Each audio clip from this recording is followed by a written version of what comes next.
1995 has not been kind to Michael Andretti. Miami won the pole, dominated. Broken suspension took him out.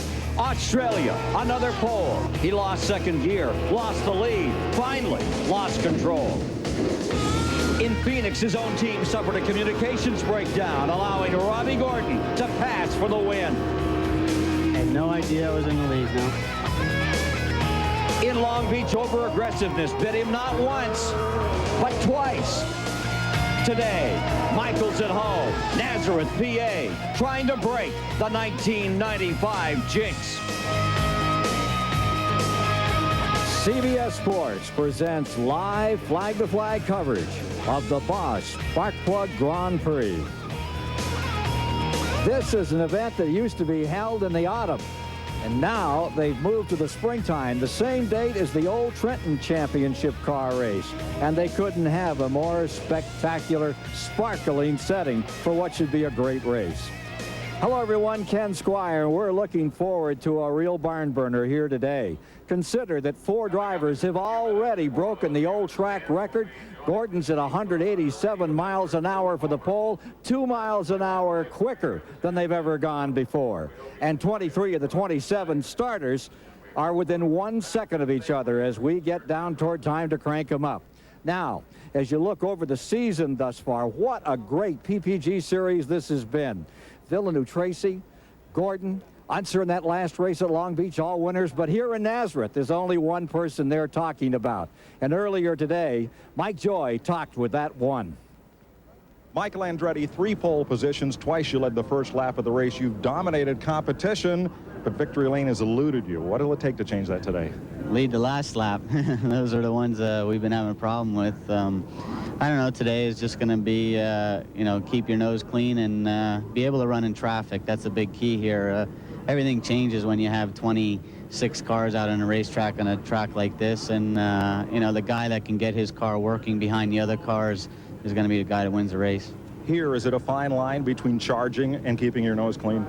You have to charge. To get by anybody, you have to really take some chances, actually, sometimes, because it's so tight here. So, you know, it's very close quarters, and sometimes you just squeak by and you say, whew, thank God I made it. You know, it's that sort of racetrack.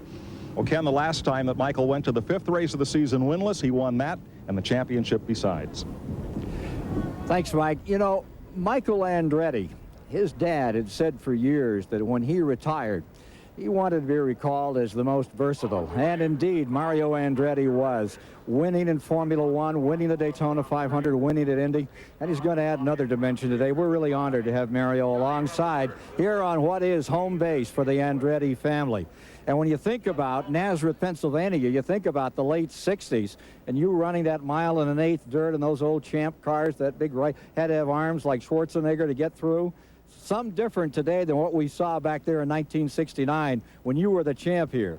Well, it's different, all right, and a lot of things have changed indeed, but the one thing that has remained the same is pretty much the challenge, the particular challenge to drive this course, because being a tri-oval, we won really one long straightaway, and having an elevation of some 30 feet, you know, it requires not only that particular concentration factor because you're turning most of the time, but it's also considerably tougher physically for the driver. So as I said, this is it's quite a place here. Almost like an old Langhorne. You're turning all the time, about 70% of the time. Now, as to the complexity of this season, let's turn to our colleague David Hobbs. Ken, it's been an absolutely wonderfully complex and competitive season so far this year. 4 races, 4 different winners. And of the 12 drivers who are still on the podium, only 2, Pruitt and Rahal, have repeated. We've got a whole bunch of young drivers out there. None of these races have been run from the pole. In fact, all these races have been won from 4th on the grid or worse, which is good news for the lad this afternoon. He's 5th on the grid. And one way or another, this has been one of the best ever PPG years. Now, there are a lot of young, new faces out there, very young and very fast, but they shouldn't be too complacent this afternoon, because right in amongst them on the outside of row 2 is the oldest driver here this afternoon, Emerson Fittipaldi. I think we're in for an absolutely wonderful afternoon's racing here from Nazareth. And one of the youngest and certainly the fastest is standing by where Dick Berggren is right now on pit road. Okay, 26-year-old Robbie Gordon absolutely obliterated the track record on the way to winning this pole. and he has won the only oval track race in the series so far this year. That makes him a fan favorite. But there's trouble. He's broken 2 wheel bearings in practice. Yesterday it was a transmission. This morning the engine dumped much of its water.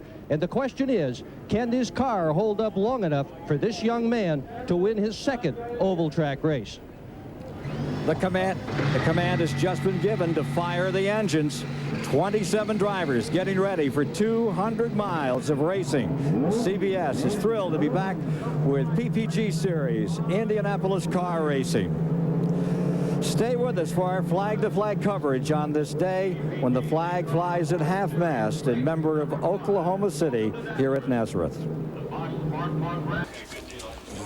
Preliminary laps. You're riding with Ray Hall as we get ready to take a look at the starting grid. There's Robbie Gordon on the pole at 187.4. Vassar, best qualifying ever for him. He'll start in second. Going to row 2 for today.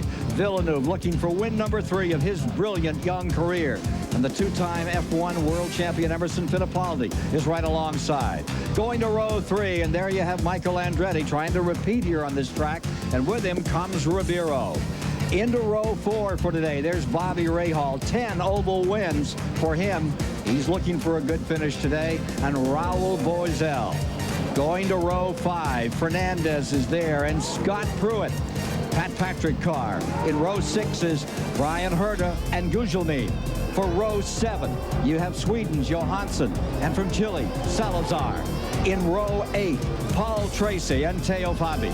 For row 9, there's Christian Fittipaldi and Gilles de Ferran. In row 10, it's Al Unser Jr. way back, but he was way back last year and came to second from 18th in the first 40 laps. Buddy Lazier alongside. For row 11, there's Eddie Cheever in Poit's car and Danny Sullivan. Sullivan, a former winner here. Sam Pedri in row 12 with Dean Hall. Row 13 is Carlos Guerrero and Marco Greco. And then starting out back, Matsushita in that 27th starting position. 200 miles, 200 laps. There you see the race record by Nigel Mansell. Last year's winner, Paul Tracy. And you see the window for fuel stops in this one. Well, it looks like about 70 laps, and one thing to watch at the start here, it's quite a very cold day today, and when you're accelerating here, you're turning, so it's it could be very interesting, actually. It could be very exciting, but when it's this sure cool, they all know about it. Yes, getting those tires heated up. A clean start. Away and racing, dusting off that first turn. This is the track they talk about with the revolving pivot points on those corners. Wherever you think the axis is, seems to move just in front of you forever. Robbie Gordon jumps out in front. Great move. Oh, Michael Andretti there. Jimmy Vassar touching wheels as it went through turn 3. The last 2 years, the leader of this first lap has gone on to win the race. We'll see. Andretti making a brilliant move on the inside. Turn 2 is where you can run 2 wide. Certainly not turn 1. 35-foot transition between 2 and 3. Back to the line they come another time. Here's Vassar back to 3rd spot. Right behind him, Villeneuve in those blue and white colors. I think you're going to see the field pretty much settling down now for the next few laps until they start lapping, which is the nature of this course. And of course, I think lapping cars and being able to run in traffic like that is going to make all the difference as far as being able to make competitive passes. Villeneuve running in 4th. Right behind him comes Fittipaldi. Fittipaldi, Villeneuve, and Vassar, they're running in very, very close company. And behind Fittipaldi is that Honda. Ribeiro there. They had a great qualifying run, the best they've ever done on an oval. There's Ribeiro. Seemed like all the test work on that car done by Rahal, then he has moved on, and now that car is coming to life. Well, I think that the engine has come a long way as far as having the power that's up to par with the Fords and the Mercedes. Well, there's no doubt about it that when you look at the work that Honda did in Formula One, that there's no way that the company wasn't eventually going to have a successful engine in IndyCar racing. And this, of course, is such a showcase for engines these days with Ford, Mercedes, And, of course, Honda. And here we are on board with Paul Tracy. And what a move he's moved. From 15th up to 7th, David. Boy, this guy is really getting on with it. And as Mario said, it's very cool out there. And these guys all had a tremendous opening lap there on really stone-cold tires. This is the scene here from Bobby Rahal's car, the front-mounted camera. Give you a real idea this of just how fast these guys are going down this back straight, 35-foot drop into turn 3, long corner. What I call a real neck stretcher, that one. And I think the fact that, as we said, that it is cool, I think you're able to, you're not going to worry about the tires going off on you so quickly, and you can press pretty hard, and that's what we're going to see. I think the race pace is going to be very, very quick, you know, actually throughout the stint. Yeah, and of course these engines just loving that cool temperature, I suppose, cranking out some serious horsepower. Rahal in 8th. Tracy just in front.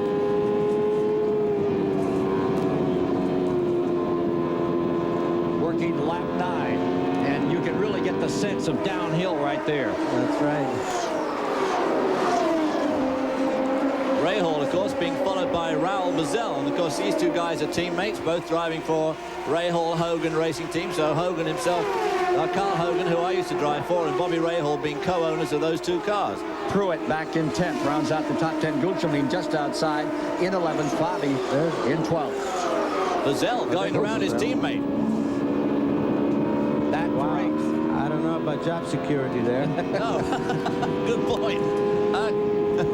Rahal, as we speak, on the phone back to the pits, and Carl Hogan saying, "Carl, get him out of there." But Rahal now coming under pressure again. You know, it's amazing that sometimes after 7 or 8, even 10 laps, you're beginning to feel a balance change, and the cars that are going to go loose are going to start going loose just about now, believe it or not. And in 10 laps, they're ready to do some lapping out there, getting around Greco too. And that's the story of this mile track. You're always in traffic here. You got 3 of them. Look at that move. That's the story indeed. Veteran down to the inside, trying to get around Greco. And of course, a tremendous amount of responsibility is put on everybody here, the lead drivers and of course the drivers who they're lapping. It's very difficult for them as well. They're still lapping at about 180 mile an hour, and they can't just watch the mirror all the time. On the other hand, of course, they've got to let the leaders through. Yes, because here you go, as you exit turn 3, go into turn 1, you go from apex to apex, and then the car is being lapped. It has to be aware to leave at least one car with for the faster car. Oh, absolutely, and of course it's very difficult for all of them. Unser well back in the pack, trying to move under Salazar as you look further back in the field. He's back in 19th position, challenging for 18th. And not coming up as quickly as he did a year ago when he made that incredible run from 18th to 2nd in the first 40 laps. That's Salazar. Elisero just in front of him, using a little higher line as he sweeps around that hard turn number 3, back to 1. But you're going to see now that actually the faster cars are going to be forced to the outside, and that in itself is going to work. The groove is going to make it wider and wider. You'll see most of the outside passing going on in turn 2, obviously. Back with the leaders. And look at Andretti closing in on Gordon. Both of these cars, of course, have got the Ford engines, although Michael's car is the later stage 2 engine. Robbie Gordon has yet to use that. Well, this is going to be very interesting to see, actually, as to just how things develop here, because looking at the speed that Gordon qualified, you thought maybe he could just run away with the field, but you must remember that maybe his condition or his setup could be quite neutral, and it could be one that might go loose. So it's going to be interesting to see how it develops here, because Mike seems to be staying quite close to him. So you could tell us about Mike's car here, the sort of turbulence he's going to be in there from behind Gordon doing 187 mile an hour laps. I mean, it must be a bit of a problem here. Well, yes, but the fact that you're able to stay close, the car that's in front of you is going to tell you that if you get by him, then you're probably going to pull away. You're going to be real good shape then, yeah, right. Exactly. Robbie Gordon from his 3rd career pole, just in front of the 1987 Nazareth winner, Michael Andretti. Dogfight up in front with 18 of the 200 laps complete. Michael making a bit of ground there, wasn't he, on that? Now they got some serious lap traffic to negotiate. Oh, Michael goes underneath. boxed Well, in. I'd say he's boxed in by traffic. Using those lap cars, that's the key here. And here he comes again. Andretti on the inside. Gordon on the outside, side by side through 3. Give it to Michael Andretti. Michael Andretti storms into the lead on lap 20.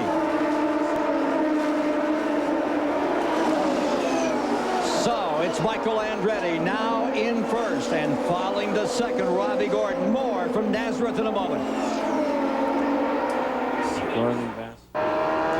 You're aboard Paul Tracy's car number 3, riding in 4th position at Nazareth, Pennsylvania. The kart PPG Series here this afternoon on CBS. At the present time, Michael Andretti stays in front at lap 27. Caution free thus far. And you're watching Vassar right here being challenged by Villeneuve. Tracy is in there, Fittipaldi, all 4 continuing their war for 3rd place. Let's go to a report from Dick Berggren. Well, Robbie Gordon is slipping back, Ken. He's all the way back to 7th spot from his pole position. The problem, the car is very, very loose. They would like to be able to come in and change it, but they're going to stay out on the racetrack and hope he can hang on to this thing. Now, he had exactly the same situation in Phoenix, drifted all the way back to 13th and still won the race. Well, our man Mario called that absolutely spot on. He said that if... big crash.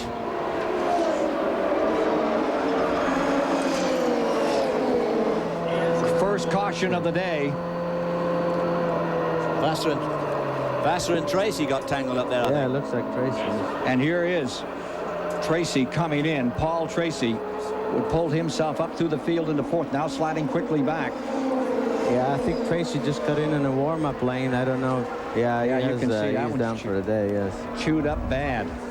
Yeah, that's too bad because he was really coming on. He was. Take a look at what happened out here. Let's go to Mike Joy. Ken, the damage may be confined to the front wing area, although it looks like they are unhooking Paul. They're looking over the front wing and having a look at the left front suspension, which is definitely askew. They were ready to change tires and put Paul back in the race and get him back out, but one of the left front lower control arms is bent or broken. Too close to the wall to see for sure, but definitely the contact will put this car. No, that looks like they are going to get it up in the air and try to make repairs, but they will be lengthy. That's why Paul has climbed out of the car. The 1994 Nazareth champion in big trouble as he came out of turn number 2, and here it is. Oh, trying to go around the outside of Vassar. Vassar's blocked in there, moves out to try and get around. Well, Jimmy Vassar didn't give him a lot of room there, did yeah, he? it didn't look like. I didn't think he realized that Paul was right on his right rear. That's exactly what happened to me last year. I guess with Vassar was, Eddie Cheever. I think Vassar had got his eyes on the Crystal car in front of him, Salazar's car, and just didn't see him coming. And we'll return to the Nazareth Speedway after this message and a word from your local station. We're back just under green, lap 35. Gordon, Fabi, Fernandez, all pitted. Tracy on pit road. Big trouble on that car after that hard hit. We also saw Vassar come in and out. He really didn't stop in the pits. He's back on the track with Michael Andretti now in first, Villeneuve in second, Fittipaldi third, Ray Hall fourth, Ribeiro is in fifth, Raul Boesel sixth, Scott Pruitt up to seventh. We see Vassar in eighth. Gugelmin is ninth, and in 10th is Gil de Ferrand. Now, Mike Joy has Paul Tracy with him, the winner here last year. Paul, you made a great charge to the front with a car I know you've been struggling with through the weekend. What happened here? The car was working great, the Kmart Budweiser car, and we were coming through, making passes on the outside, and I came up on Vassar, and he was struggling loose. I pulled up alongside him on the outside, and I mean, he just drove straight across and put me up against the wall. So it was, you know, a pretty stupid move on his part. You know that the pass is done on the outside here, and you know, when a guy's struggling, you shouldn't drive out to the wall. Sorry to see you out of it. That car is damaged too badly to repair, and Ken, none of the leaders pitted, because if they pit before lap 60, they'll have to make 3 stops instead of just 2. Thank you, Mike.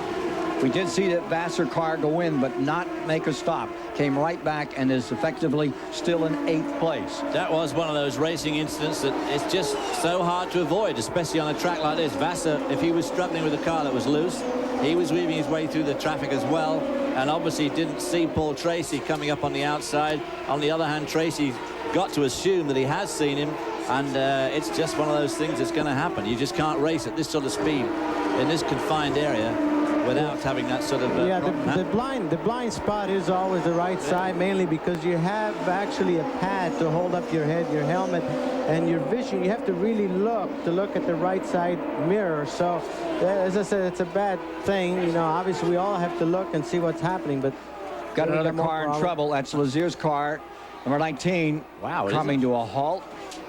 Not a particularly good spot. No, at all, and for good reason too. I like to think we're going to see some stops now.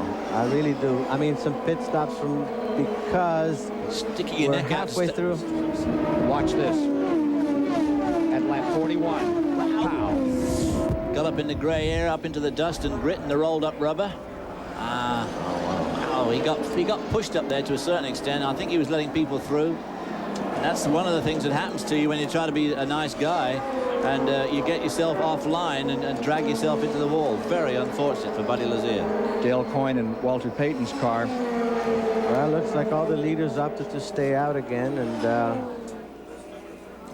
yeah, folks, and that is the Walter Payton. That's him himself, Walter Payton, football player extraordinaire, now race car owner. Vassar on pit road. Lap 42. Vassar's car is all right, but you can better believe that this is a panicked stop. They want to be sure. They've hardly had a chance to take a look at it before Vassar took on 4 tires of full load of fuel, and he's out. We'll be back to Nazareth as we're in a pit stop period at lap 42 of the Bosch Sparkplug Grand Prix. Stay with us. Back with you in Nazareth, Pennsylvania on CBS Sports for the Bosch Sparkplug Grand Prix. And we now have 45 of the 200 miles complete. And after 44 laps, 44 miles, Michael Andretti in front, Villeneuve in second, Fittipaldi third, Ray Hall, Ribeiro, Unser from 19th up to 6th, Gordon holding second, Teo Fabi having a good run, Fernandez, he is going to get a black flag. At the same time of the incident that brought out the caution, they were reporting that he had a tire run over an air hose on his last pit stop, and they were trying to get him in for a stop and go. So you're going to see that move around some. Looking back through the rest of the field, and Mike Joy has an update for us.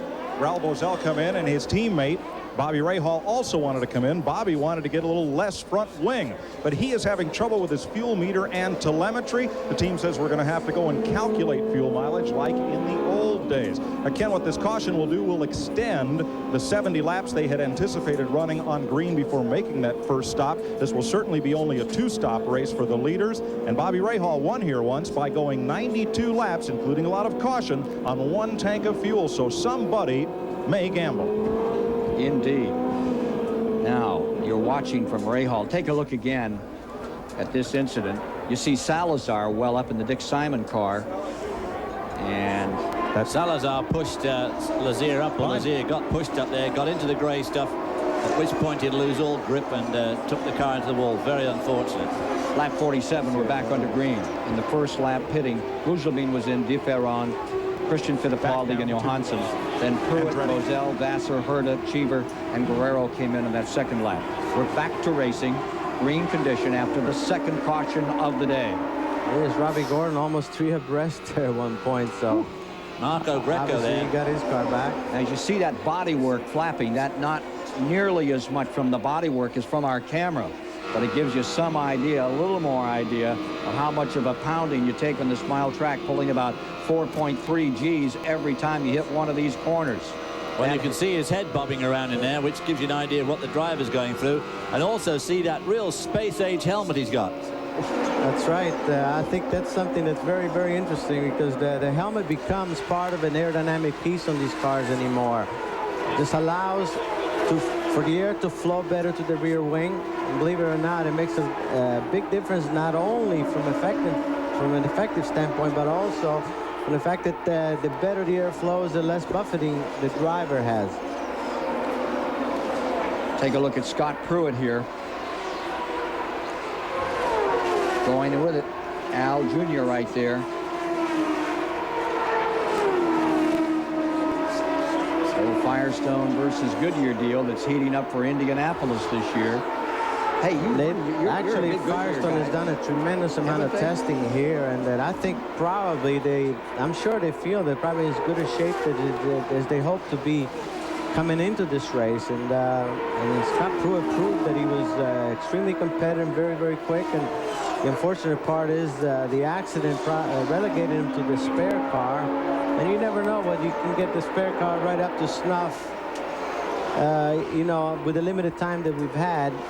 But seems like he's right there. Well, and he is a lap down. Pruitt has gone a lap back in this as he's had to go to the backup car, and it's not working as well for him as he wished. Meanwhile, Unser stays up in the thick of things, fighting his way from 19th up into one of these top running spots to 6th, car number 1 for the Penske folks. Well, of course, everybody took a pit stop except for the leading 6 cars. They're the only people that haven't stopped.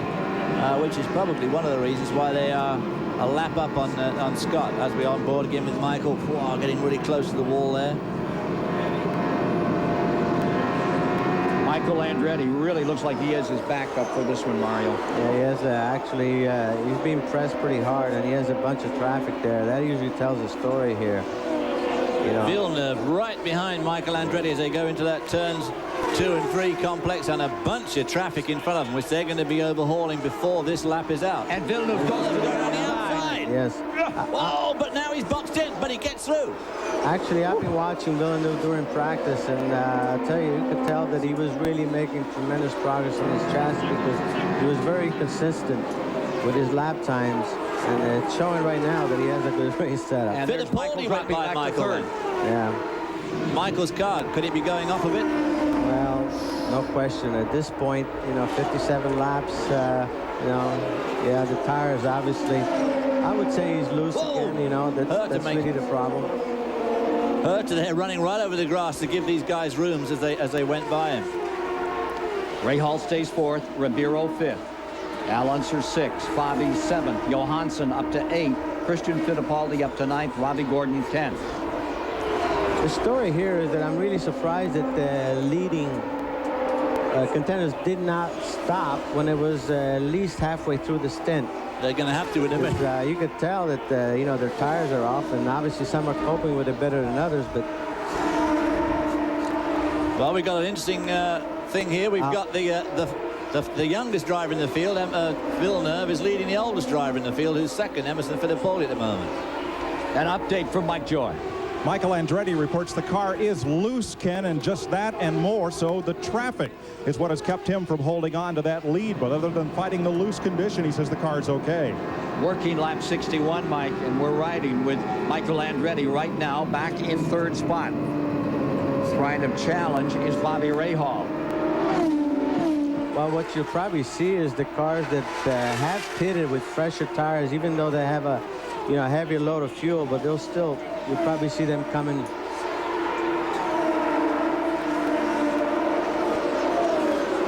Back in traffic go the leaders. Villeneuve in 1st, looking for that 2nd win of the season. Fittipaldi. Oh! Whoa! Boy, oh boy, that was close. That's that no turn room for 1. 2 cars there in turn 1. I think that was Raul Barcel, wasn't it? But yes, it was interesting that, of course, Fittipaldi, the last oval they were at, Phoenix, just about a month ago, Fittipaldi led 78 laps there. If he hadn't had that dash of fuel right near the end, he probably would have won that race. So Fittipaldi, we know, is tremendous on these 1-mile ovals. But Giving Villeneuve a real workout. He's working right now. If you watch the way he could really come off turn 3 so tight, I mean, that shows that the car at this stage, you know, is really working well. And then you can see the tires, obviously, you know, are pretty well worn. Now, Guy. this will be the stage of a stint where if the tyre, that right rear tyre that you and I have been talking about over the weekend, if it's going to start showing signs of wear, this is going to be about... Now's the time. Now's yes. the time, right? So, but it's... Salazar ducking down. if your Letting car is Villeneuve working at this stage, you're looking pretty good, actually. You're not going to need any changes when you finally pit. Oh, Fittipaldi got badly boxed in there. He went low, and unfortunately Dean Hall went low as well. So that's definitely given Villeneuve a bit of breathing room. About 20 car lengths. A lot of breathing room. Salazar from Chile in that green car with the yellow helmet. Mario, they talk about this turn 2 as the passing corner, but you're so blind coming off that corner. Looks to me like you're really throwing the dice right up against the concrete. Well, you are, but again, you know, it's the one that really is the most inviting for passing, and as the race progresses, the groove will gets wider and wider, and that's where you're going to see a lot of the action. We can get an update now on the Vassar story. Here's Dick Bergman. You're standing here in the pits instead of being on the racetrack where you wanted to be. What put you out, Jim? I believe we had some sort of an overheating problem. It's a shame, you know. I think the car was running real good. The team did a great job this weekend, and we were running real conservative and just settling in. And somebody hit me in the back early on, but fortunately it didn't hurt our car. That was the first miscue, and then shortly thereafter, that didn't really hurt us, but shortly thereafter we started having the overheating and some sort of a misfire. So, you know, it's unfortunate with good sponsors like Target and SDP that really back us. You know, we want to do a good job for them and finish up front, and unfortunately, you know, it wasn't with us today. Well, it was his best ever starting position. Bad break for the Chip Ganassi team. San Francisco's Vassar has retired. We're at 68 laps. Here is Ray Hall. 10 oval victories to his credit. Rides in fourth. Tries to do some closing on Villeneuve, Fittipaldi, and Michael Andretti. Now, just behind Ray Hall should be that Honda of Ribeiro. Indeed, he is. He's right there. They qualified 6th today, which is their best oval qualifying mark. Prior to that, it was something like 13th a year ago with Ray Hall. And Mike Joy can give us a little on the leader's pit strategy here. Mike? Ken, this is such a game of fuel. The 2 brief caution periods have stretched the window. Michael Andretti now expected on lap 76 or 7. That's 6 laps from now. Emerson Fittipaldi, 74 to 78. They've got a little wider variance with the Penske Mercedes, which is a little thirstier than the Ford Cosworth. So there's the story on what we can expect. Boy, Ribeiro there making a pretty powerful move. Got down on the inside of Bobby Rahal and held him off. Outpowered him down the straight. And Bobby Rahal must have been saying, uh-oh, have I just done the right thing on this engine choice? And now you see Unser closing in car number 1 on Rahal. Unser moving in. Rahal slips back to 5th. Unser from 6 on the attack. Villeneuve continuing to lead. First time Villeneuve has led on a 1-mile oval, and only the second time on an oval. It's here at Nazareth, Pennsylvania. Bosch Sparkplug Grand Prix at lap 73. Unser challenging Rahal. As was noted, now we are inside at, you know, if you would have had yellows, we would have seen all the stops. Now it'd be interesting to see how far some of the leaders can stretch. Riding with... Oh, Brian Hunter there coming down the inside. Running in 14th spot. What can you tell from the hands on the wheel there, Mario? Well, right now it's, I guess we'll have to have more of a shot, but to me it looks like the car is quite neutral. He's not feeding the steering too much, as you can see. If you see the hand up on top of the wheel around the 12 o'clock or 1 o'clock position, then you're pushing. But I would be surprised if that were the case right now. He's probably running a fairly neutral car. 75 for the 200 miles are now complete. Rahal is on pit road. The car that has been running in 4th and backing up a bit as you stay with Brian Herta down that 35-foot transition into 3. Here's Mike Joy. Jim Prescott, Dave Alguera, Bill DeSant, and Glenn Napichu putting tires on this car in 13 seconds or so. 7 seconds for Mark Draisaitl to fuel it. He is down and away. And Emerson Fittipaldi, 1 pit away, is in the pit lane right now, coming into the attention of the Penske crew. This happening at lap 76. Lap 76 of 200 as you watch Fittipaldi on pit road. Mike Joy standing by for Fittipaldi's stop. Emerson right on the button, stops it right at the outside front tire changer. He's the man with his hand in the air, and Emerson lines up the car right with Rick Rennemann's hand. Fueling just about complete. The car is in gear. It's in the air. Down. Fittipaldi is away. Mario? Well, it's interesting. The two Mercedes cars pitted so far with Ray Hall and Emerson. Now we'll have to see just how far the Fords can go. Well, we heard that Bobby Rahall's fuel management checking system had gone faulty, and they were going to have to compute it themselves the old way with a pencil and a bit of paper. So obviously they probably would stop a bit early. So he probably played it a little safe anyway.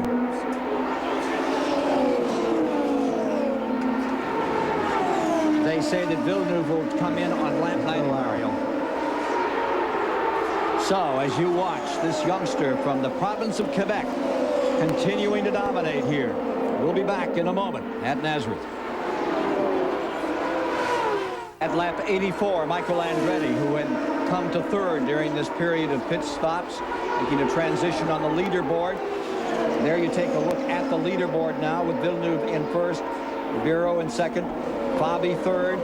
The Andretti pit stop has just been completed. He is back on the track, and we can get more on the story from Mike Joy. Ken, Michael Andretti was in, but it was a brief stop. 4 tires and fuel. He had complained of looseness entering the corners. The team feels that's because he was coming to a very light fuel load. They're hoping that just by filling the tank, it will balance the car out. We're watching out here, Mike. Salazar. Elisero has just been lapped again, but no, that's Wilson Fittipaldi that's just been lapped. By Villeneuve running in first place, and again at lap 88, so we're just a few away from where we should see the leader on pit road. Christian Fittipaldi really hanging on there to Jacques Villeneuve, although he's a lap down, of course, but he has stopped. The only man that has not stopped is the leader. Villeneuve is the one car out there among the top 20 who has not been on pit road. Now let's review for you how they stand as we come toward lap 90 this time by. Villeneuve in first. Then everyone else has made that pit stop. Fabi second. Johansson third. Gordon fourth. Fittipaldi fifth. Cheever sixth. Christian Fittipaldi into seventh. De Ferron is in eighth. Boisel ninth. And Herta is in 10. Now just outside of that top 10, Michael Andretti is in 11th. Al Unser to 12th. Scott Pruitt back to 13th. You're riding with Sweden's Johansson. That was a good classic example, and he was trying to go around that car on the outside, and on the outside of him went Michael Andretti. And it just shows how careful these drivers have got to be. You can't move around, you can't try and make room, because you just never know. And as Mario said earlier, there is those blind spots. Mario, it's always traffic. This reminds me so much of Loudon, New Hampshire, coming up this summer. No matter where you go, you're in traffic. Well, it's typical of all the mile tracks, of course, you know, but here, as I said, you're turning most of the time. You only have one really long straightaway, and because of that, you know, obviously you're going to see a little more action here than you see at the other mile tracks. Now remember, they're turning this track at about 20 seconds a lap, so you just about get time to intake a breath, and you're down that straightaway. Leader is on pit road. Wow. Dick Berggren standing by as the young Canadian from Quebec, Montreal, is on pit road. He made an amazing 92 laps on one tank of fuel, 40 gallons in that tank of fuel. They're going to fill that thing right back up to the top again. They've already got it. Ordinarily, the fuel is the limiting factor. It is the limiting factor right now. There, the tires were done much sooner than the fuel. Fuel is now in. They're ready to roll. Great stop. Roll they do. That looked like a good stop. Boy, oh boy, when he dropped that clutch, he shot him. That was terrific. I know, I have to say unbelievable, because, I mean, I don't know where he's getting the mileage. 92 miles. 92 we miles. better just check that car, Sonny. Team Green looking very good out there on that pit stop. Looking back through the field now. And as he comes back on the track, Villeneuve drops to 7th position. Fabi, who won his first oval race he ever ran, which was at Phoenix, Arizona, now commands this event. Number 33, Teo Fabi, into first. Johansson is in second, and Fittipaldi in third.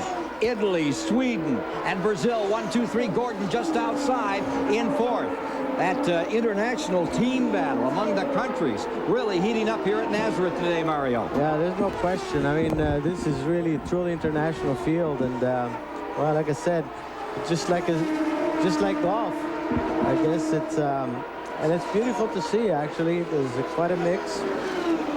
Stefan Johansson in the blue and red car there, but we were on board with him as he weaved his way through that lot of traffic, and he really did put some moves on people, and he is running really, really strongly and up to second spot now. And he loves this track. Johansson says this. He said, I should have left Formula One 5 years earlier and got started here. Let's listen to Johansson at work in second place.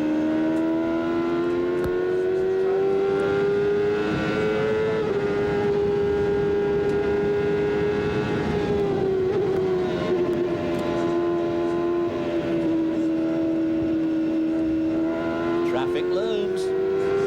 You've just ridden a little more than a mile in 20 seconds. For the guy who drove for Ferrari, for McLaren, but says he likes this ride with the Bettenhausen team as well as anything he's ever done in his entire racing career. Out of the same stock that gave us Joe Bonnier and Gunnar Nielsen, Ronnie Peterson. Johansson currently second in this Bosch Sparkplug Grand Prix at Nazareth, Pennsylvania, and will return to Nazareth after this message and a word from your local station. With you at Nazareth, Pennsylvania, just experiencing the third caution of the day. The man currently second in the PPG standings. Gugelmin has crashed. Gugelmin is being picked up. We'll take a look at it in a moment, but it couldn't come at a more perfect time for the front of the field. Let's go quickly to Mike Joy. A near on-schedule pit stop for Teo Fabi, who was in during the caution period at lap 31. It's the first time Fabi has led all year, Ken, but by pitting this early, as does Al Unser, I believe they will both have to make another stop.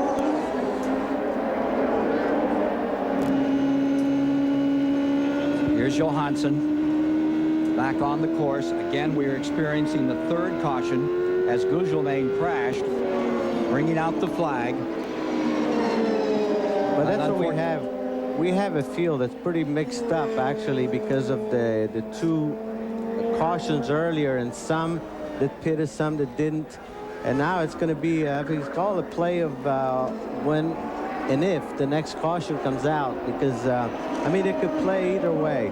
It's right now, it's, you know, you're at the mercy of what's going to happen as far as playing your cards. For instance, when you talk about Michael or Villeneuve, looks like, you know, they'll be able to do one more stop. But then if a caution comes in somewhere along the way, I mean, it's, you know what I mean? Well, this racing, of course, is a tremendous play on gambling on when there is going to be a caution. A lot of the time, of course. That's part of the pocket power part of this racing. Down to Dick Berggren. Well, Ken, you talk about gambling. This is Robbie Gordon's right rear tire. You can see where he scuffed the wall. He really wanted to come in. That caution was very timely, but he stayed out for several laps. They wanted to come in and take a look at this thing and see what kind of shape it's in. They don't have a valve here to determine whether or not this tire is leaking air. Some of the teams do. So that caution was very, very timely. Gordon now says he can go all the way to the end without having to stop again. There you see Gordon. What a run he's giving us, as he did in Phoenix, Arizona. He stands 7th on the field. Bad break for Gugelmin. And take a look at this replay in the turn 3 area.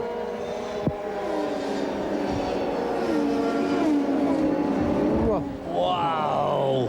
I wonder he wanted to come in and have his wheel looked at. Talk about dusting off the marbles, folks. It's about as close as you're going to do and get away with it. What a bad break for Snagged Bruce his McCaw. uniform on the wall. Yeah, at least his elbow. Bruce McCaw, Tom Armstrong and company. I do not. Having their problems today. You saw that car coming in. Gugelmin's car started on a pit road. They had to come back and pick it up another time. We'll try to get you more information about what brought that car to a halt and our third caution period of the day. We are at lap 109. We've crossed the halfway mark in 5 out of the 8 previous races. Leader at half distance, at mid distance, has gone on to win the race. Fabi was leading at halfway. But what a story you have in front now. This international battle among countries. Brazil looks pretty strong. Christian Fittipaldi is now the leader, and his uncle Emerson is in second spot. Canada's Villeneuve is in third. Teo Fabi back to 4th. Sweden's Johansson in 5th. Then comes Eddie Cheever, Gordon, Michael Andretti, Ray Hall, Rivero in the Honda back in 10th, ready to pounce. And Guerrero, Carlos Guerrero, he is into 11th place. DeFerron is running in 12th, Brian Herta 13th, Al Unser you find in 14th spot. We get ready to get in this thing. Yeah, you know, if Villeneuve were to pit now, he could go all the way, because the last time he went 93 laps and it's only 91 laps to go. You know, that's quite interesting, actually. It is so much. I'm going to ask him later how he did that. I think a lot of people are going to ask him later how he did that. It's so much fun to watch this young man, Villeneuve, with that number 27, his dad's number that he took to 6 Formula One victories, and you knew him so well, and see this kid just come out here and fly. Yeah, no question. I mean, he's pure talent. He's shown that, and he's shown a learning curve, and putting, if there were mistakes, putting those to, you know, just trying to overcome some of that and learning from them. We've seen just positive progress all the way. Over in La Belle Provence, up there around Montreal, he is the new hero, just as his dad was until 1982 when that rainy day at Soldier, and still is in that area of Canada and all over Formula One world. Okay, we're getting ready to go once again. By the way, Thursday night, CBS Sports brings together many of your Olympic favorites in a primetime special presentation. Skates ×2. You'll see the World Figure Skating Challenge with Nancy Kerrigan, Oksana Bayul, Katerina Witt, Victor Petrenko, and Brian Boitano are among the stars featured Thursday night at 8 on CBS. Ready to go racing again. In the Bosch Sparkplug Grand Prix, we are at lap 112 as they come to green. And the Fittipaldi gang from Brazil, for the moment, has the lock on this one. And there is Christian Fittipaldi in that green and yellow car. Of course, the interesting side note on all these international stars and drivers in this series, of course, is the amount of television that this series attracts around the world. And people like Villeneuve are heroes in Canada, and Christian Fittipaldi in Brazil, and Salazar in Chile, because they take these telecasts. 30 of them carrying this event live today around the world. Ah, look at Villeneuve moving in again.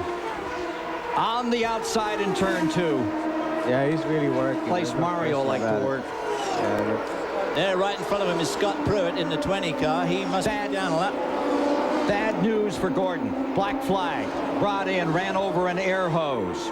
So it's a stop and go, and that hurts Robbie Gordon's chances today. Stop and go around here, you're dead meat. Yeah, but the same thing happened to him in Phoenix, and he came right back. Remember, he made up a lap at Phoenix and went on to win.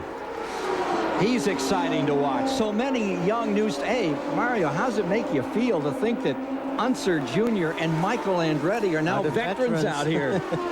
Well, I think it speaks very well for the health of IndyCar racing, really. Emerson Fittipaldi there showing no signs of aged nerves at all as his nephew, Christian, comes into the pits. Christian Fittipaldi coming on pit road. We'll have Dick Berggren there for you in just a moment.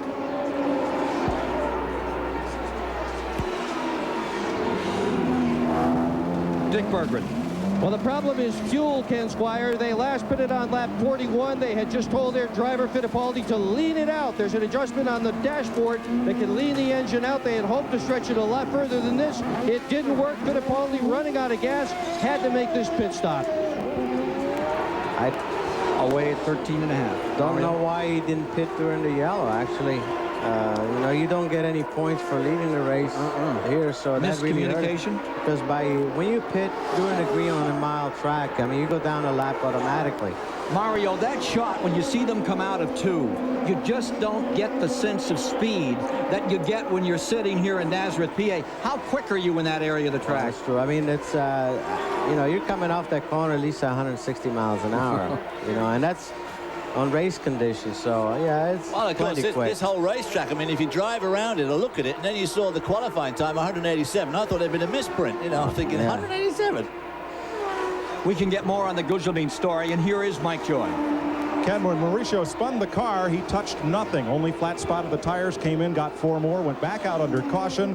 Also, Gilles de Ferran in the Pennzoil car stopped under caution because they didn't get a full fuel load the first time they stopped. Had to go to the back of the field to avoid an additional stop under green. The concern right now is in the pits of the cars with the Mercedes Ilmor engines. They're not as fuel efficient as the Ford Cosworths, and they're wondering how they can make this race with perhaps not another stop. I think they are worrying. After they'd looked at Jacques Villeneuve, they'd do that 98-lap stint. That's pretty impressive. Got the old Mercedes engineers scratching their heads. We are Emerson Fittipaldi making anybody in his team in that Penske organization scratch their heads, leading by 2 and 7/10 seconds, and Villeneuve is really closing up. He is moving back into this thing from second spot. Fabi lies third. Sequestered in fourth is Johansson, and Cheever is fifth. Michael Andretti back in sixth. He seems to have got a bit out of touch with the leaders. Although, as Mario said earlier, this is such a short, fast and furious racetrack here, and as you pointed out, Villeneuve there trying to get around. Is that Sullivan? I think time with Pruitt. Yeah, It's Pruitt, indeed. Pruitt, of course, on Firestone. Firestone's coming back to IndyCar racing after a 20-year layoff, doing very, very well with Pruitt. Pruitt leading the championship as we go into this race. And Gugelmin in second. Unser in third after having some problems at the start of the year. Wow, that outside pass. Boy, it looks brave to me. Oh, no, he's getting 3 wide. Unbelievable. You got to weave your way through that traffic.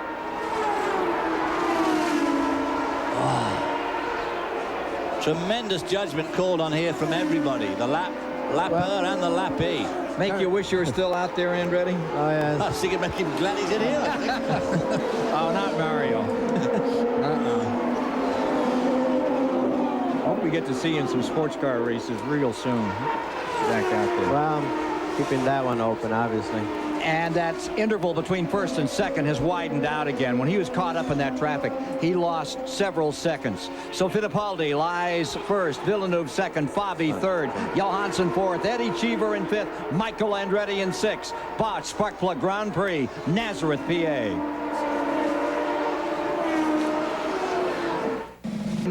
The 134th mile of 200 to be run.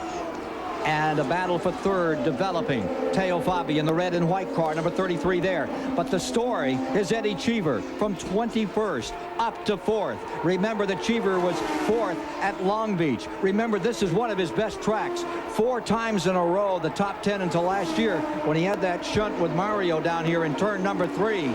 And what a job Cheever is doing again today.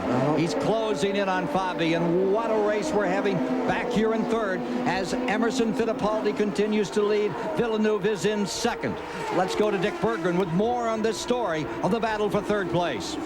Well, Ken, Eddie Cheever is anything but confident at this moment, even though he is running so very well. On Friday in practice, he blew an engine. The timing chain apparently let go, and that was all when that one went. And at Long Beach, the last race that we ran, at Long Beach, Cheever was running in second spot with the checkered flag in sight. He ran it out of fuel, wound up fourth. Now, these guys run awfully close to the edge. When Gordon won in Phoenix, he had less than a half a gallon of fuel in the car. So Cheever, no doubt, is going to be thinking about fuel and thinking about engines as well as he is running. Fabi there got boxed in by Danny Sullivan, and Eddie Cheever really took an opportunity chance there, snaffled his way by. Now it'll be interesting to see if he can pull away, because going back to what Mario said earlier about being in traffic and in the air, he was holding on to his own with Fabi very well. Now he's in front. Is he going to be able to pull away? Oh, I think no question. It looks like he's really working right now. Now, that's one of those Series 1 Ford cars. He doesn't have one of those new Series 2 engines, does he, in this one? Yeah, but it's more handling here. You know, if you can just get the power down, believe me, he has enough horsepower to get the job done. Well, the man that won 67 IndyCar Championship races, A.J. Foyt, here today looking on as Eddie Cheever's looking good. This is the thing about when you drive for A.J. Foyt. I mean, you've pretty well got to perform, because if you don't, you can't go back to the pits anyway. But Cheever has always been the star-crossed driver. Back to your days in F1, his IndyCar experience, so many times, so close, and it evades him. Yeah, that's right. And he has so much experience, you know, a lot of Formula One and sports cars, and, you know, so you know, he's due for some, you know, some good to happen to him. And he's certainly with a good team there, and I'm sure Foyt is happy with him. But right now, he's looking quite good. He's definitely moving forward. Serious traffic now. Oh, there's Fabi comes up on the inside again and gets around. just Nearly got around Cheever then. Almost around. Is that Johansson? No, that's Guzman. Guzman back. And there's Brian Herters out there in the Ganassi car in this group of traffic. But these two guys have got to.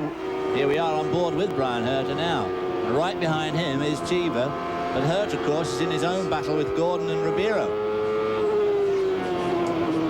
That's back there in 8th, 9th, and 10th. Ribeiro is 8th. Gordon is 9th. Herta 10th.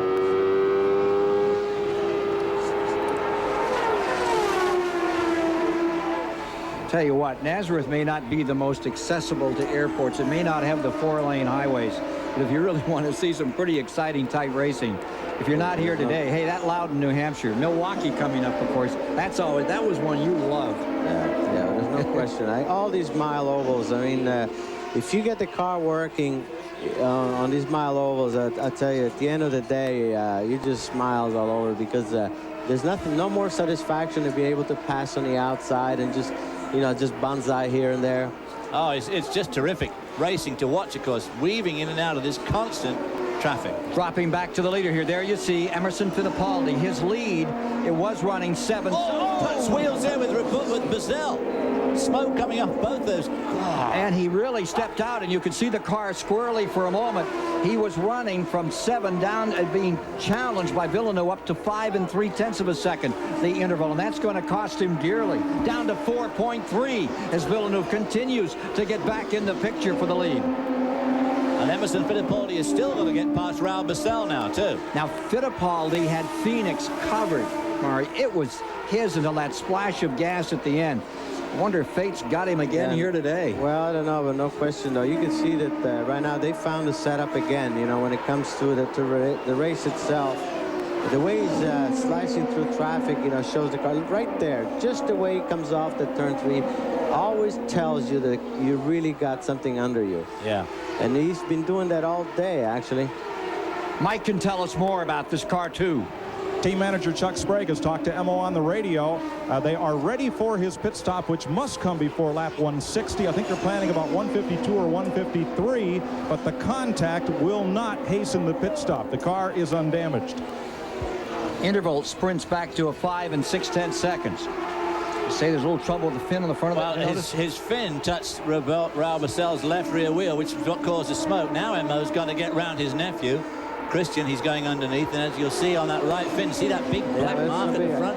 What I'm surprised is that he didn't cut the tire, because that's carbon. The carbon very sharp, and usually you wind up with puncturing somebody's tire like that. But both of them got away very luckily. Oh, I tell you what, those fins are not that difficult to snap off either, really, are they? When you hit a wheel like that. No question.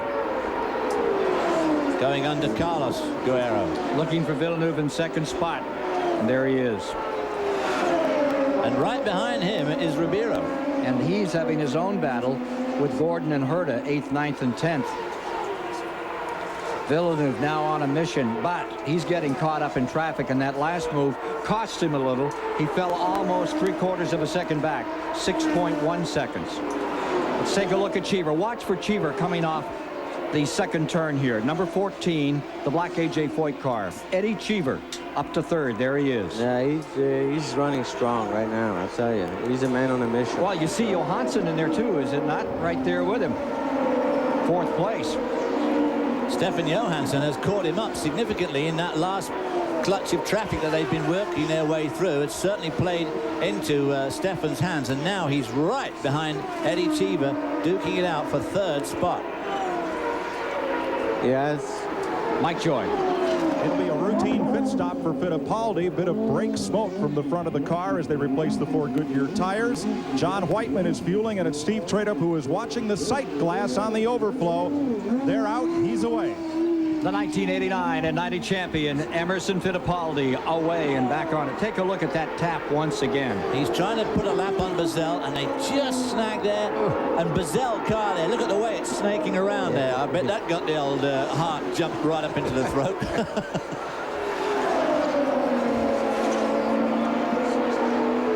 We're at lap 151 or 150 when we saw that pit stop that was made by Fittipaldi. Now, what about Villeneuve here? Well, I'm still perplexed by that one, but you know, they're doing something right, obviously. They're just, the one thing that for sure they're doing, they're picking up every ounce of the fuel, and many times that makes a difference, especially on a mile track, because a lot of cars have that problem. They don't pick up the last gallon, like gallon and a half, so Round Robbie something's Rahal. really working for them, and it's going to make a difference. Round Rahal back there in 14th spot. You just saw him slashing through traffic, closing up again to put a lap on Salazar. We're showing 155 laps complete here. Villeneuve, Cheever fighting first and second. There is a new leader in the Bosch Spark Plug Grand Prix. It is Eddie Cheever out of Aspen, Colorado, born in Phoenix, Arizona. He's been trying for that win for years now. The interval went from 11 seconds right down to zip in about 6 laps. And now it's Cheever commanding the race, which begs the question, what's the story with Villeneuve in car number 27? Dick Berggren can give us more on that story. Well, Ken, the crews are telling us that they're dialing the fuel down. They're leaning the car out. That's slowing it down. Of course, everybody up and down pit road is watching television, and they know everything they tell us, everybody else knows. So that may or may not, in fact, be the case. They, however, last pitted on lap 96. They must make another pit stop no matter what. Meanwhile, Eddie Cheever, your leader, Foyt is going to gamble. They're looking at running all the way. He last stopped on lap 106. He just might make it. Lap 164 is where we're at. He just missed a podium finish at Long Beach. Eddie Cheever running out of fuel in the final moments of that event. Looking really good right now. First time since 1992 that Cheever has led. Well, that's quite interesting, actually. But as I said, I'm not surprised the way he's been running. Now the trick is going to be the fuel, really, because, again, you know, he has a long way to go. And, you know, if you're going to make it, you can't keep running the way he's running. So he's going to have to back down the mixture. And you back down the mixture, obviously you're going to lose some power. But then, at the same time, why would Villeneuve, which for sure has to make another stop, want to back down on the power or lean the mixture? You don't think they're trying to be... I don't think that's the case. You don't think they're trying to be super clever, do you? And really go without stopping again on Villeneuve's car? They couldn't possibly they're not really going to have a chat with him. Well, Villeneuve looked pretty long the last time out there. Dick Berggren. There's more from the Villeneuve pit. We have heard that the car is understeering, it's pushing, and it's getting worse every lap. That surely is not going to help his fuel situation, but he's also got a chassis problem. Well, there you see Villeneuve through that first turn in a millisecond, then that second turn that takes forever, about 2.5 seconds. Well, I can understand the chassis problem, yes, being the cause more of him slowing down than anything else, quite honestly. And understeer, well, you know, that could make sense. This particular track really changes after midway. Rubber really makes a difference here, and it does bring in a different characteristic in the balance of the car. And Stefan Johansson now only about 1.5 seconds or less behind. There we see him, only just behind Jacques Villeneuve now. Cheever would have to go 94 laps if he were, you know, on his fuel stop, and that's a pretty tall order. That's a tall order driving at the speed he's driving at the moment, especially. Exactly. Fabi is on pit road. Teo Fabi running in 5th place comes in as you ride with Johansson, currently 3rd. What a great finish this would be for the Bettenhausen people. Tony Bettenhausen Jr. with this year-old Penske chassis, and getting a great ride from Johansson, who just dearly loves these mile ovals. And excuse me, getting more confident every day. Got himself a new engineer this year and really feels that he can do a lot better than he's done in the last couple of years, and he's really looking forward to it. Mike Joy. They've taken one turn down on the right front wing on Michael Andretti's car, trying to cure some of that looseness. They are finished fueling, and because of the time taken to make that turn, the right front tire changer is a little late getting done as far as what they would like, but they've made the adjustment that hopefully will put him back in the chase. As he came in, he'd been in 5th, so drop him back only a spot or 2. That's the only Oh, that's What was that all about? Michael Andretti just getting out there and hammers that wall as he came off turn 2, Mario. It looked like the wheel broke loose. It must have been something like that when he came out of the pits, because he was just coming out of pit lane. Okay, throw out all the strategy. Caution's out. Oh, that is a sadness. Trying for that first win of the season. You know, in '91, he won those first 2 poles as he did this year. Now, watch what happens right here. Not a chance. Yeah, he just, I think he probably just tried to accelerate on cold tires on that. Got a wheel on the grass. Lane, got a wheel on the grass. Watch right here. About 80 miles an hour just coming out. Well, right This now was the he's just entrance. This is coasting coming. in. He's just This is him coasting coming with in. it. Yes. To pit road after he's brought out the caution. He was coming out on the exit lane. You think he just gave it too much? Yeah, obviously, you know, it looks like that he just tried to accelerate too hard on cold tires, and it's a very, very narrow lane. Terribly narrow, and it's got no camber to help you at all. That is dead flat. Well, you know. Here's Mike. They have the car up in the air, Ken, but it is not running as they look over the damage on the right side. The right rear wheel has been removed. They're having a look at the hub, and they've told Michael to pull off the steering wheel and climb out. Well, the Newman-Haas racing team this year not having an overabundance of luck. There's no doubt about it. The cars are fast, as competitive as anything. The drivers are 2 of the best, and they're just absolutely just... I bet he can't believe it. I bet old Carl Haas just can't believe it.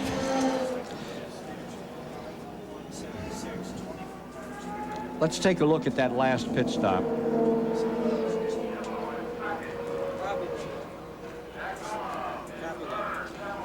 There's the right front wheel. Right rear on.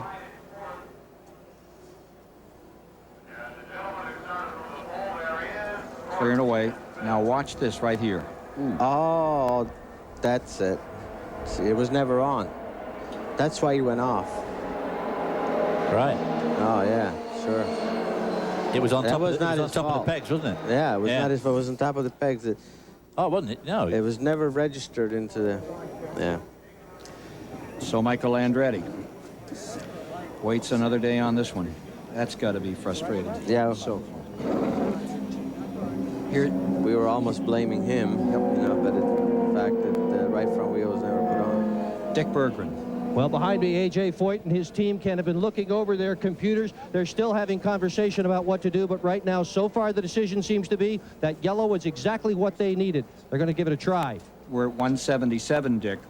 Lap 177. So they're getting down inside that window to go home.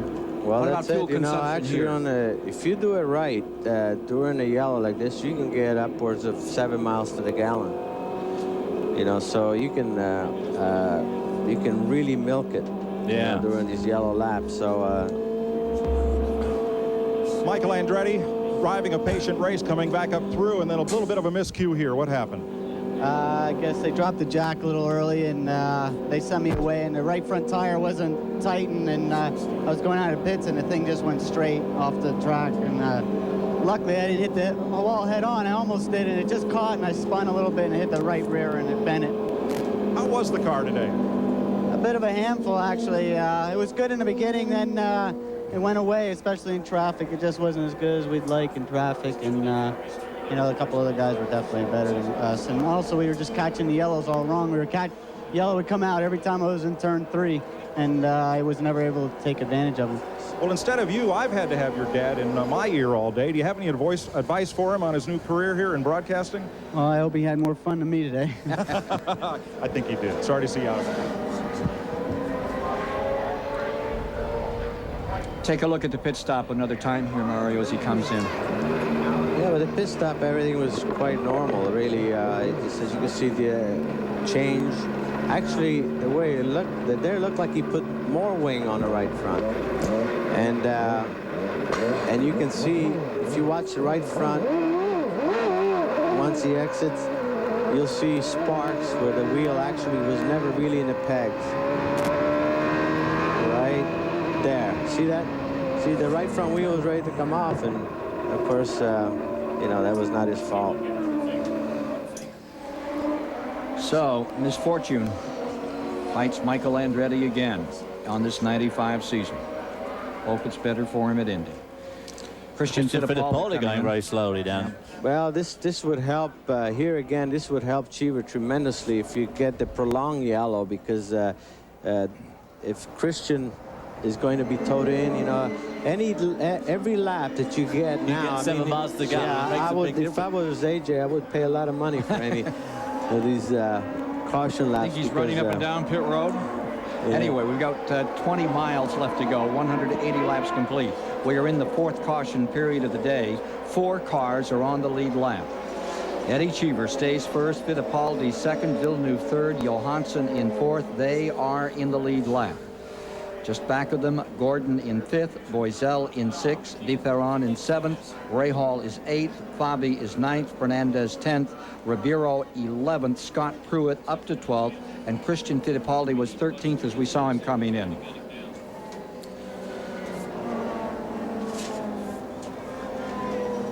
So we have at least another lap or 2 under caution. The advantage Foyt and company on this one.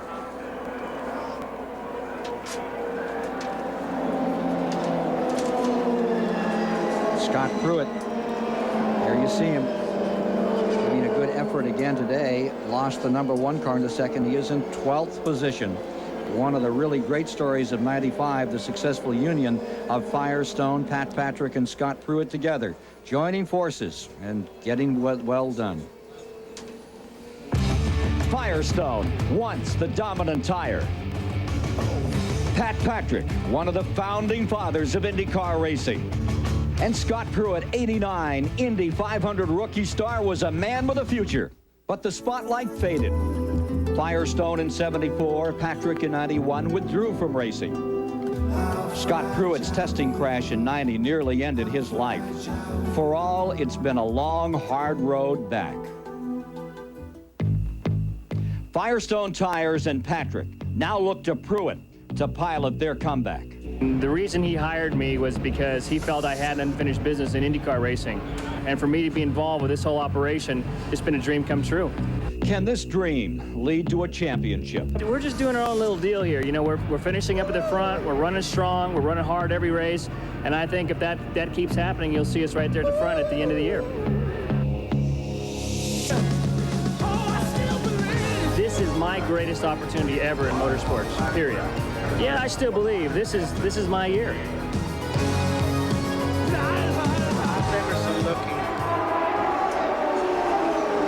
Well, there you see Scott Pruitt as the pace car comes in at lap 183, fighting his way back into the race from 12th position.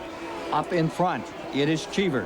The question, can he stay there in front of Emerson Fittipaldi second, Villeneuve third, Johansson fourth, all in that lead lap. And there's no doubt about it that Scott Pruitt leading the championship coming into this event. And, of course, Firestone making a great comeback. And just look at that traffic. Oh. Wow. I think we have another yellow there. We've got another caution out. Hard crash. I believe coming out of 3, DeFerran has put the Jim Hall car into the wall. And wow. This at lap 186. This is at lap 186 that it's taking place. And that looks like it could take a little time to get cleaned up. Yeah, this is really working. This is really working for Eddie. This is definitely, this is almost for sure that Cheever will be able to hang on. Wow. Yeah, wow. Oh, see that wheel come off and fly across the track? It bounced between a couple of cars there. Well, look, did you see the roughness of that wall? How it's trying to catch the car? I did. I'm a bit surprised at that. That needs to be looked at, probably. Yes. Yeah, he hit quite hard. And then obviously having trouble extricating himself from the car. Yeah. But it doesn't look like any particular damage on the tub, however. So, but he hit hard, I'm sure. These modern race cars. Sometimes the problem with that is that the gear shift on the right side. Sometimes could be a problem. But again, you know, it's the tub looks really in good shape there. How do you get? Gilles DeFerran of Sao Paulo. Yeah, his legs, everything. Clambering out of car number 8, and he's okay. They are so amazingly strong, these cars. Just look again as he gets up onto the grey stuff again, like we saw earlier on. Hits the wall, and then it doesn't slide around that wall as nice as you'd like it to. Hits a break in the concrete there and nearly flicks it up in the air. Now you watch this wheel come off. Luckily misses Gil de Ferran and obviously bounces across the track in front of a number of cars. But these modern cars are so incredibly strong, and the punishment they take is quite extraordinary. But it's great for the drivers. Here's Dick Berggren. Well, Ken, AJ doesn't want to talk on camera, but he just leaned down and whispered in my ear. He said, sometimes you have to gamble. And I asked him about the yellow flags. He said, before this yellow flag that we are now in, it looked like a lap 199 thing. Now, looks better. It sure does at 7 miles per gallon. Big day for AJ if they pull this one off. There's your leader, Eddie Cheever. Issue is, are we going to get another green, or will it finish under caution? Trying to clean up this accident to the Jim Hall car. Back in a moment.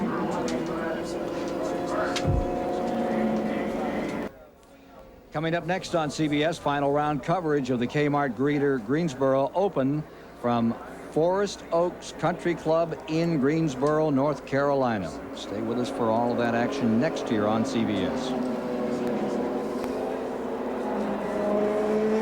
Nazareth, Pennsylvania. Jim Hall's car, Gil de Ferran, in only his 5th start, in big trouble here. Crashed 4 laps ago. They did an amazing job of getting this track clear in this brief amount of time. We're showing 10 miles, 10 laps to go. On the restart, Cheever, Fittipaldi, Villeneuve, the top 3, Johansson back in 4th. And as far as fuel goes, Fittipaldi is certainly in great shakes there. He's got fuel, as is Villeneuve. I guess the issue, Mario, is do they have too much? Well, Emerson definitely has more fuel than he needs, and that's extra weight. And the fact that he's quite a bit down the field there. He has, you know, quite a few cars in between, and so Cheever has quite a buffer there for himself, and he's light. I don't think when you want to be. Yeah, he's light when he wants to be. This is as right as can be for him, I think. Eddie Cheever is certainly light, but is he, of course, just that one lap too light? Which could be the. But although he's had so many caution laps now, you feel pretty confident that he's okay. I feel that it's no longer a gamble. Well, it was but the early gamble just paying off right now. It was the gamble for this man, that splash of fuel at Phoenix, that cost Fittipaldi the win. Gave Robbie Gordon his first IndyCar win. Shining example here of you know, really the pit strategy giving the driver the race, if you will, just doing everything right, and a little bit of luck. Back to Mike Joy. I'm with Mario. I think AJ's playing Texas Hold'em. Of all the drivers I talked to all weekend, Eddie Cheever was the only one who told me he thought this could be a 1 pit stop race. How much fuel do they have? AJ has just told Cheever to turn it up 4 clicks. They're going to run the car richer if they have to go back to green, because they know Fittipaldi's potentially faster, and AJ wants to win his team's first IndyCar victory since the USAC-Pocono race in '81. Sitting pretty right now. Yeah, it's a great feeling, actually, you know, when you know, you're right down to 8 laps to go and leading, and you know the car's feeling good. 193 on the board. They'll take green next time by. Fittipaldi's biggest problem, because he's about 7 or 8 cars back in the line, and he's going to have a tremendous job to get around those guys, some of whom are pretty fast. You see Robbie Gordon sitting there just behind the leader. He is in 5th place, a lap down. Bobby Rahal is in 6th. Boiselle is in 7th. Bobby 8th. Fernandez 9th. Ribeiro 10th. Scott Pruitt is in 11th as we get set to shake them loose. Gordon, Rahal, Boiselle, Fabi, all 1 lap down. Fernandez, Ribeiro, Pruitt, and Unser, they are 2 laps down. Unser back in 12th position. Green is out, and getting a great start is Eddie Cheever.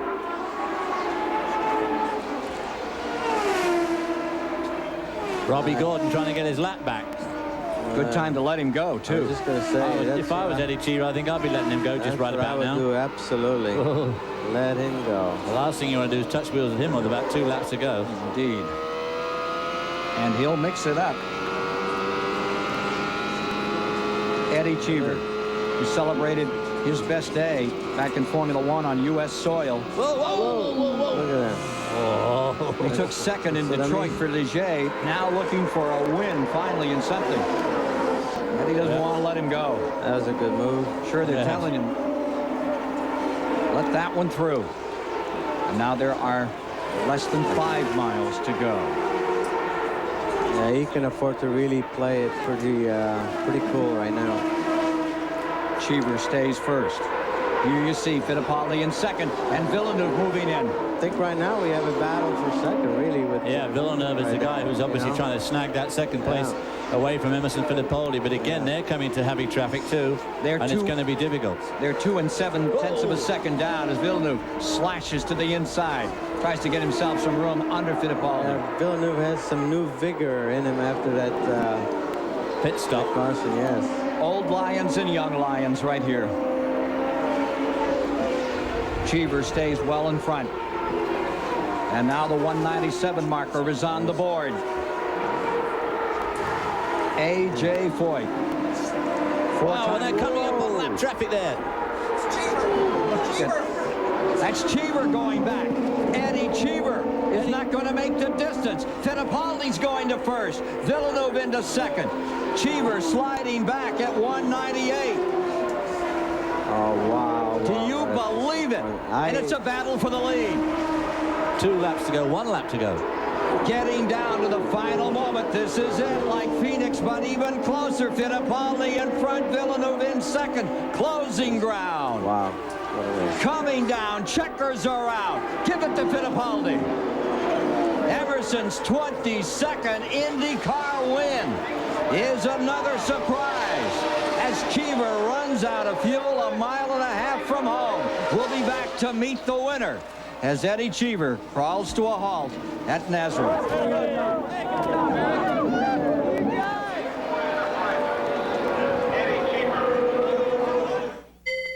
Luckily on the car, very strong, it didn't damage. You didn't pit after the incident. After the incident, Emmo, the car, you did not hasten the pit stop because of the bump. How did you know it wasn't hurt?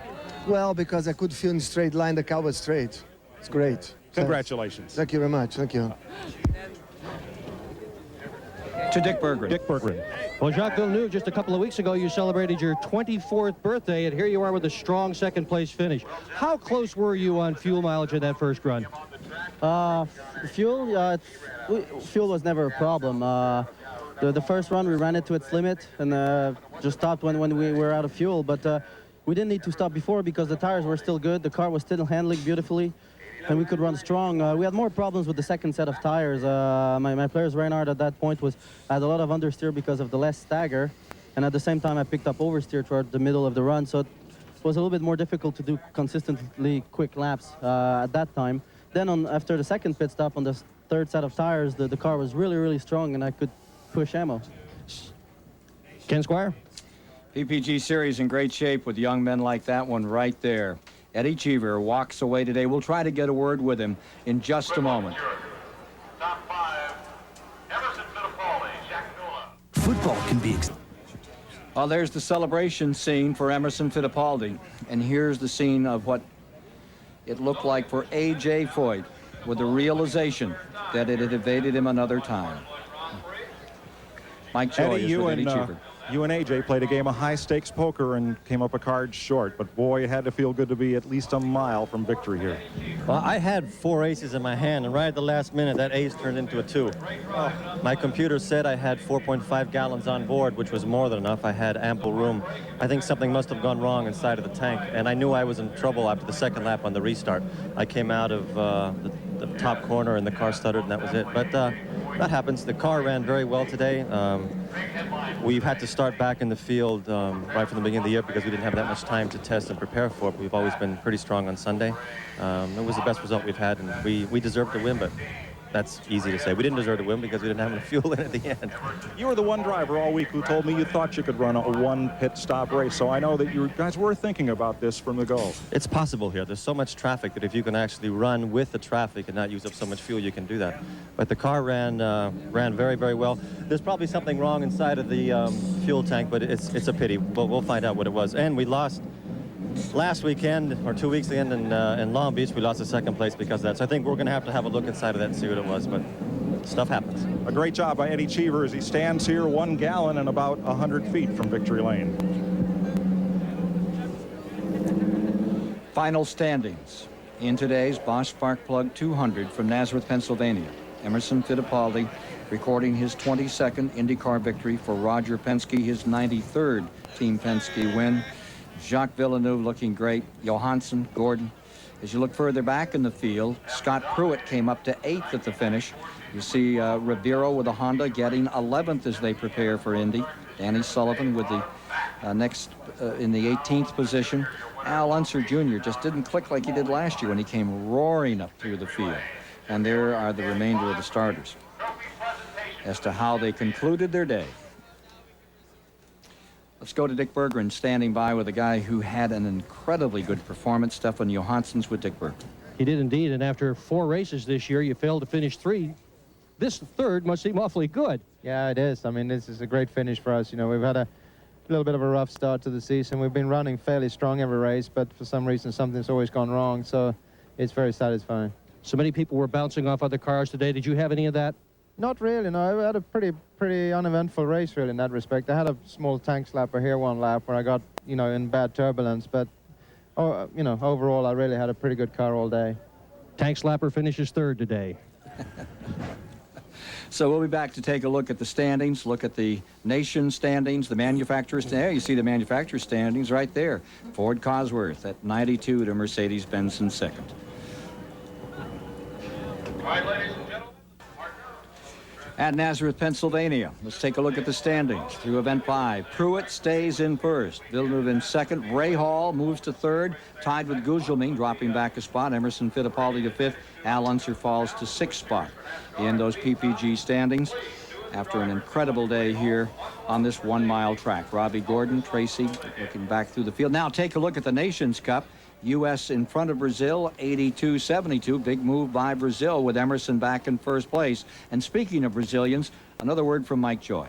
When Fittipaldi and Boisel bumped Ken, Emo knew because the wheel didn't shake that the car was okay. But the Penske team knew he didn't have a tire going down. Because of a cost of $100,000, they've developed tire pressure sensors that the telemetry sends that information down to the pit. They knew he didn't have a tire going down. They didn't have to pit him. That innovation paid for itself and then some today.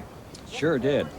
Mario, old Lions beat the young Lions pretty good today. Well, it's ironic that Fuel Strategy is what lost Emerson the Phoenix race, and it's Fuel Strategy is what gave it back to him today. So sweet revenge.